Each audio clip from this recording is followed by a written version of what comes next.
I strongly condemn the vile and cowardly attack of the imperial enemy carried out in the early hours of the morning against innocent civilian targets of our homeland, demonstrating that everything that our Commander-in-Chief and President of the Republic, Nicolás Maduro Moros, has said about what could have been at the beginning an imperial threat, today is turning into bloodshed, when innocent victims have been mortally wounded and murdered by this criminal terrorist attack carried out in a most cowardly manner, I would say, with premeditation, with malice aforethought, using the nighttime to stain the people of Venezuela as Attorney General of the Republic, as President of the citizen power. I ask not only for the faith of life of our Commander-in-Chief of the Armed Forces and Head of State, Nicolás Maduro Moros,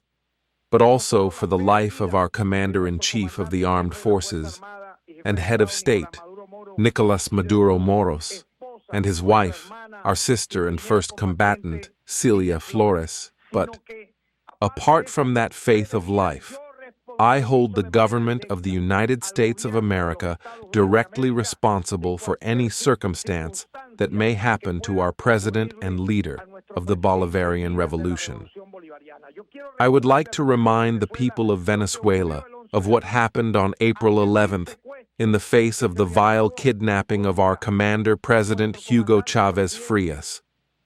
The people took to the streets in civic military unity and achieved the great victory that the whole world was astonished by the firmness, the integrity and heroism of the Venezuelan people during the glorious battles of April 11th, 12, and 13.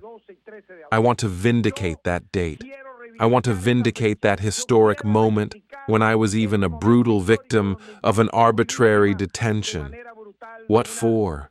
So that with that strength, so that with that fighting spirit, so that with that hope, we not only go out to the streets to ask for the prompt, I would say, faith in the life of our President Nicolás Maduro Moros, but also that the kidnapping in which he finds himself, and which has been denounced by Vice President Delcy Rodriguez as President of the Citizen Power, ceases.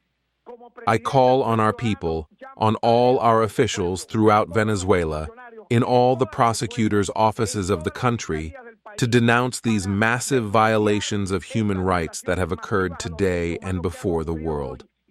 I ask the United Nations at this time to make a pronouncement. Where are the international human rights bodies? That they pronounce themselves in relation to these cowardly attacks that have caused the death of innocent people and that hold President Nicolás Maduro and his wife, First Lady, first combatant, Celia Flores, hostage.